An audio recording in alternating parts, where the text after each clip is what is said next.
Hello guys, welcome back to my channel Coditor channel में आपका स्वागत है। और अब हम लोग ले आए हैं अपना नया वीडियो हमारे इथेरियम के फुल कोर्स का, इथेरियम नोट्स। तो आइए शुरू करते हैं। तो इथेरियम नोट्स बेसिकली क्या होती है?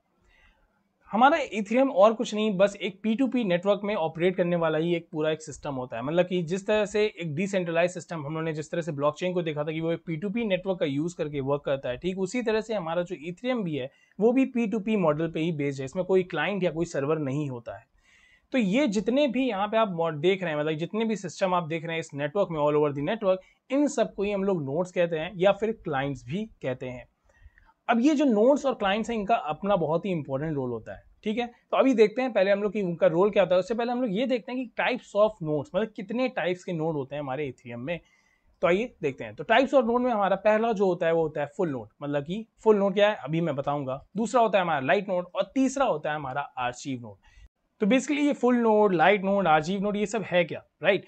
तो अगर मैं आपको बताऊं, इसको ज्यादा कॉम्प्लिकेटेड नहीं करना चाहिए। Simply full node, archive node या लाइट नोड, इनमें से ही कोई एक सिस्टम होता है। ये हो सकता है हमारा फुल नोड हो, ये हो सकता है हमारा आर्चीव नोड हो, और हो सकता है कि ये हमारा लाइट नोड हो।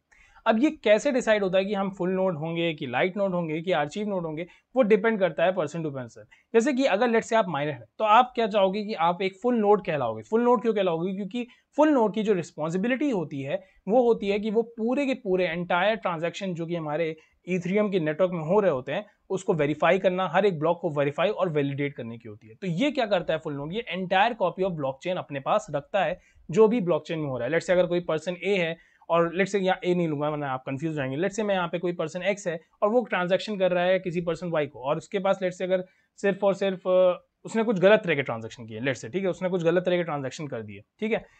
अब इस पर्टिकुलर केस में जो वेरीफाई और वैलिडेट करने का प्रोसेस है वो कौन करता है? हमारा एक तरह से फुल नोड ही करता है, जो कि बेसिकली माइनर ओन करता है। अब ये फुल नोड कैसे वो बनता है माइनर? फुल नोड बनने का कोई मतलब ऐसा कोई कॉम्प्लिकेटेड सिस्टम नहीं है। कुछ आपके पास रिसोर्सेज होनी चाहिए। जैसे एक माइनर बनता है, हमने जो ब्लॉकचेन और बिटकॉइन में पढ़ा था, कुछ पर्टिकुलर सॉफ्टवेयर होने चाहिए आपके पास, बस वो रिसोर्सेज और सॉफ्टवेयर हैं तो आप फुल नोड बन जाओगे। आपके पास वो सॉफ्टवेयर नहीं है, वो चीज़ें नहीं है, तो आप वो नहीं बन पाओगे और आपको हो सकता है कोई और नोड बनना पड़े। मैं बताता हूँ उसके बारे में भी डिटेल में बताता हूँ। तो मेनली क्या है मेरा कहने का मतलब, ये ओवरऑल नेटवर्क में आप इसमें से फुल भी नोड बन सकते हो, आप इसमें से लाइट नोड भी बन सकते हो और आर्चीव नोड भी बन सकते हो। तो फुल नोड बेसिकली क्या करता है? Locally stores copy of the entire blockchain. क्योंकि ये माइनर्स का काम होता है कि हर एक ब्लॉक को वेरीफाई करना और वैलिडेट करना। तो इसलिए उनके पास एंटायर ब्लॉकचेन की क्या होनी चाहिए? कॉपी होनी चाहिए जिसको वो वेरीफाई और वैलिडेट कर सके। तो इनका यही काम होता है।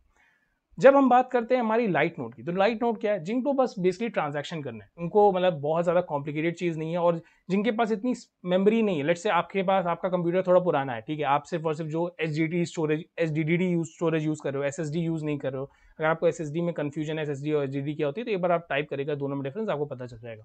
तो अगर आपके पास एसएसडी स्टोरेज नहीं है तो डेफिनेटली आप नहीं जा पाओगे, लाइट आप नहीं कर पाओगे फुल नोड, क्योंकि फुल नोड में काफी ज्यादा रिसोर्सेज की जरूरत होती है। आपके पास अच्छी खासी रैम होनी चाहिए, आपके पास अच्छे खासे रिसोर्सेज होने चाहिए।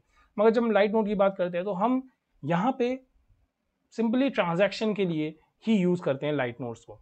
तो यहाँ पे अगर आपको बस ट्रांजैक्शन करना है तो आप लाइट नोड बन जाते हो वहाँ की।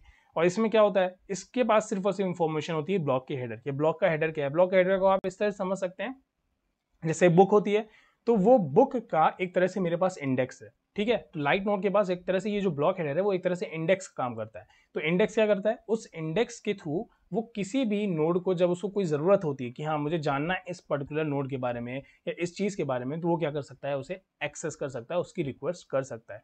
तो इंटायरली ये बेसिकली किस पर डिपेंड होता है? फुल नोड पे, क्योंकि इसको इसी के लिए फुल नोड से ये रिक्वेस्ट करनी होती है जब इसको कोई इन्फॉर्मेशन चाहिए होती है। तो ये अपने इंडेक्स पे जाता है और इंडेक्स के थ्रू वो उस डेटा को एक्सेस कर पाता है, क्योंकि इसके पास ये ब्लॉक हेडर होता है जो कि एक एज एन इंडेक्स होता है। तो इंडेक्स का देखेंगे तो इंडेक्स कितने पेज का होता है? एक पेज का। जबकि एक तरह से फुल नोड के पास पूरी पूरी बुक रखी होती है। तो इस तरह से आप समझ सकते हैं कि फुल नोड के पास क्या है? एक बुक है। जबकि जो हमारा लाइट नोड है उसके पास सिर्फ और सिर्फ इंडेक्स है, और इंडेक्स के थ्रू वो क्या कर पाता है? एक्सेस कर पाता है डिफरेंट टाइप्स ऑफ जो भी उसको डेटा चाहिए होता है अकॉर्डिंगली। तो इसलिए ये लो कैपेसिटी डिवाइसेस के साथ होती है जो कि अफोर्ड नहीं कर सकते गीगाबाइट्स ऑफ डेटा, मतलब जो हैवी स्टोरेज को अफोर्ड नहीं कर सकते, इसलिए लाइट नोड उनके लिए होता है। अब बात करें आर्चीव नोड, ये सबसे ज्यादा स्पेस लेने वाली चीज है, क्योंकि ये पूरा हिस्ट्री रखती है आपके फुल नोड के बारे में।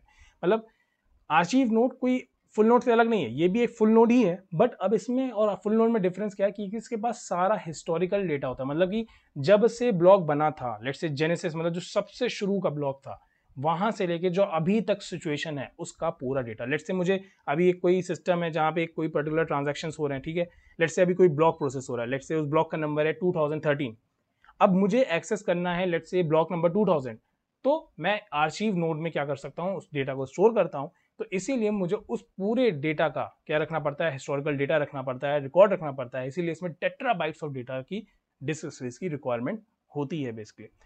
और अगर आपको थोड़ा बहुत भी मेरी ये चीज़ें कॉम्प्लिकेटेड लग रही है कि मैं किस तरह से ब्लॉक को एक्सेस कर रहा हूँ, किस तरह से ये सारी चीज़ें हो रही है, तो मैं आपसे एक ही रिक्वेस्ट करूंगा कि एक बार मेरे ब्लॉकचेन के कोर्स को ज़रूर से देखिए। आपको उसके बाद यहाँ पे दिक्कत नहीं होगी, क्योंकि ये सारे जितने भी टर्म्स मैं यूज़ कर रहा हूँ, ब्लॉकचेन, ब्लॉक, मैंने ये सारी चीज़ें बहुत अच्छे से अपनी ब्लॉकचेन की प्लेलिस्ट में कवर अप करी हुई हैं। आपको शुरुआत में 5-6 वीडियो देखने होंगे और आप फिर इथेरियम के इस कोर्स को आराम से कर पाओगे। तो आई होप आपको ये वीडियो अच्छा लगा होगा और आपको ये वीडियो समझ में आया होगा। अगर आपको अभी भी कोई दिक्कत आती है या कोई चीज़ भी समझने में दिक्कत होती है तो प्लीज़ उसे कमेंट करिएगा, मैं डेफिनेटली उसको सॉल्व करने की पूरी कोशिश करूंगा। और प्लीज़ अगर आपको ये वीडियो अच्छा लगा हो तो लाइक और सब्सक्राइब जरूर से करिएगा। तब तक के लिए बाय बाय।